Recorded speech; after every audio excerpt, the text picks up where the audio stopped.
Hello guys, welcome back to my channel beanie helmet. मैं आपको इस वीडियो में बताने जा रहा हूँ कि मैंने सेकंड हैंड कार एक्साइटमेंट में खरीद तो ली है, लेकिन सेकंड हैंड कार खरीदने के बहुत सारे नुकसान हैं। एक्चुअली क्या होता है कि स्टार्टिंग में आपको बेसिकली एक कार चाहिए होती है, तो वो आप सेकंड हैंड, अगर आप नई कार नहीं खरीद सकते हैं तो आप किसी तरह अपनी चाहत सेकंड हैंड कार से इच्छा पूरी कर लेते हैं कि किसी तरह मुझे से एक कार मिल जाए। बस यही शुरू में यही लगता है कि बस एक कार मिल जाए, यही मेरे लिए बहुत काफ़ी है। लेकिन जब आप कार ले लेते हैं, चलाना सीख लेते हैं, तब धीरे धीरे आपको रियलाइज़ होता है कि सेकंड हैंड कार लेने से बहुत सारे नुकसान हैं, जो मैं आपको वन बाय वन गिनाता हूँ। तो पॉइंट नंबर 1 है कि हाई मेंटेनेंस कॉस्ट। बेसिकली आप एक पुरानी गाड़ी ले तो लेते हैं, लेकिन उसके अंदर इंजन तो भी पुराना ही है। हो सकता है कि आपके पहले जो ओनर थे उन्होंने उसमें कुछ काम करवा रखा हो, जो आपको इनिशियली तो लेने टाइम तो पता नहीं चल पाता है कि दिक्कत क्या है। जब आप धीरे धीरे इसे चलाना शुरू करते हैं तो आपको पता चलता है कि बेसिकली इसमें दिक्कत क्या है। हो सकता है तुरंत आपको ये रिपेयर शॉप में पहुंच जाए। मैं आपको अपने कार का कंडीशन बताता हूं कि जब मैंने कार लिया था तो देखने में तो बाहर से बहुत चमचमा रही थी, लेकिन बेसिकली ओनर ने क्या किया था कि फ्रंट बम्पर टूटा हुआ था और पुट्टी करवा कर उसको पेंट करवा दिया था। तो आप पुट्टी उखाड़ कर हम लोग ने चेक तो नहीं किया था, लेकिन फिर भी जब धीरे धीरे पता चला वो पुट्टी धीरे धीरे झड़ गई और उसके बाद हमें पता चला कि यह हमें तो ठग लिया गया है। तो ये सेकंड हैंड कार के एक्चुअली कुछ ना कुछ नुकसान होते हैं। तो ये तो आपका मेंटेनेंस कॉस्ट में आ गया कि अगर कुछ उसमें आपके पार्ट्स अगर गलत लगे हो या पिछले ओनर ने गलत लगा दिए हो या फिर कुछ उसमें एक्सीडेंट हो गया हो, तो ये आपके ऊपर कंप्लीटली रिस्क होता है। आपको कोई गलत कार थमा दी गई हो तो ये है कि मेंटेनेंस तो कॉस्ट तो डेफिनेटली ज़्यादा होता है। दूसरा है कि वारंटी। क्या होता है कि जब कार नई होती है तो उसमें फुल बॉडी गारंटी मिलती है, लेकिन कार जब आपकी पुरानी हो गई है तो उसमें कोई आपको वारंटी तो मिलेगी नहीं। तो बेसिकली आपको वारंटी से कॉम्प्रोमाइज़ करना पड़ जाता है। तो पॉइंट नंबर 3 है आपका हाई लोन ऑफ इंटरेस्ट।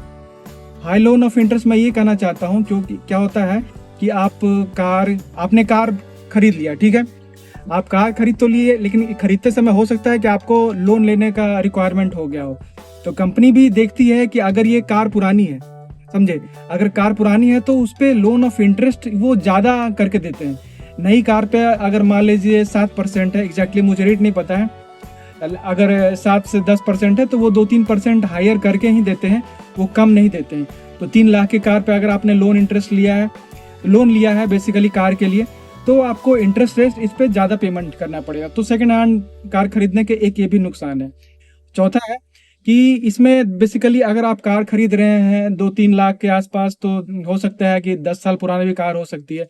तब 10 साल पुरानी कार, तो उस समय BS4 आया करता था पहला। तो ये दिक्कत है कि E20 जब से फ्यूल आई है तो आपको उसका माइलेज ड्रॉप मिलेगा। एक तो ये है कि आपको माइलेज ड्रॉप मिलेगा, और ऊपर से जैसे मेरी कार है इसमें कोई एयर बैग्स भी नहीं है, तो आपको एक सेफ्टी के साइड कॉम्प्रोमाइज़ करना पड़ जाएगा कि आप सेकंड हैंड कार जब ले रहे हैं तो आपको सेफ्टी से थोड़ा बहुत कॉम्प्रोमाइज़ करना पड़ जाएगा। और ये तो ऑब्वियस ही बात है कि 10 साल पुरानी आपको टेक्नोलॉजी मिल रही है। ये तो हो गया पॉइंट नंबर 4। पॉइंट नंबर 5 पे आते हैं कि सेकंड हैंड कार जब खरीदने जाते हो तो आपके पास मार्केट में बहुत अवेलेबल चॉइसेस रहते हैं, क्योंकि बेसिकली देखिए कि आपका बजट एक लिमिटेड होता है, ठीक। और मार्केट में लोग सेकंड हैंड कार जनरली आप मैक्सिमम देखिएगा कि मारुति का जो सेकंड हैंड रेट रहता है, उनका सेकंड हैंड वैल्यू बहुत रहता है। मतलब कि आप सेकंड हैंड में खरीदिएगा तो भी उनका 3 से 4 लाख के बीच में जो 4-5 साल की अवधि वाला कार होता है वो रहता है। मतलब कि सेकंड हैंड कार लेने के लिए अगर आप मारुति देख रहे हैं तो उनका कॉस्ट ज़्यादा रहेगा। और आप अगर बाकी जैसे ये मैंने i10 लिया है तो डेफिनेटली इसका माइलेज इशू होता है, और भी कुछ मेंटेनेंस इसमें चार्ज होते हैं। ऐसा तो गाड़ी अच्छी है, लेकिन माइलेज के कारण लोग हुंडई जनरली प्रिफर नहीं करना चाहते। बेसिकली इंजन इसका अच्छा है लेकिन माइलेज कम है, और मारुति का माइलेज अच्छा होता है पुरानी गाड़ी होने पर भी, इसलिए उनका सेकंड हैंड कार का वैल्यू भी ज़्यादा होता है। तब आप सारे पॉइंट्स जो भी मैंने बोले हैं इसको अगर आप दरकिनार कर देते हैं और उसके बाद अगर जाते हैं अपना शौक पूरा करने के लिए, तो भी आप 2-3 लाख रुपए जो भी लगा रहे हैं वो आपके हार्ड अर्न मनी है, वो आप अच्छे से इन्वेस्ट कीजिए। और मैंने जो ये वीडियो और इसके पहले वाले वीडियो में भी मैंने कुछ पॉइंट्स बताए हैं जो आप कंसिडर कीजिए, तभी आप सेकंड हैंड कार देखने मार्केट में जाइए, कि आपको पहले से पता हो कि मुझे बाद में ऐसा नहीं महसूस हो कि मैं ठग लिया गया हूँ। और तो ये सारे पॉइंट्स आप पहले से कंसिडर कर लीजिए कि मुझे थोड़ा बहुत कॉम्प्रोमाइज़ करना पड़ेगा सेकंड हैंड कार के लिए। और बेसिकली मैं ये कार लेकर खुश हूँ। मैं धीरे धीरे अपने आप को एडजस्ट कर लिया कि हाँ भाई, इसकी यही लिमिटेशंस है, मुझे इसमें खर्च थोड़े बहुत करने पड़ेंगे।